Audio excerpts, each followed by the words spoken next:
How to fix if Meta AI is not showing on WhatsApp.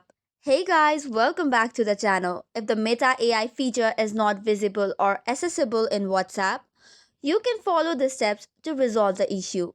First and foremost, head over to Play Store or App Store and search for WhatsApp. Check for any update that's available to make sure you're using the latest version.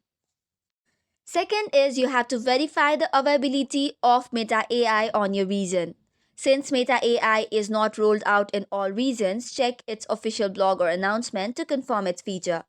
If it's not available, in that case, it is recommended to switch to a beta tester. This way, you can update to the beta version and check for the feature, and you will get it faster than the other accounts.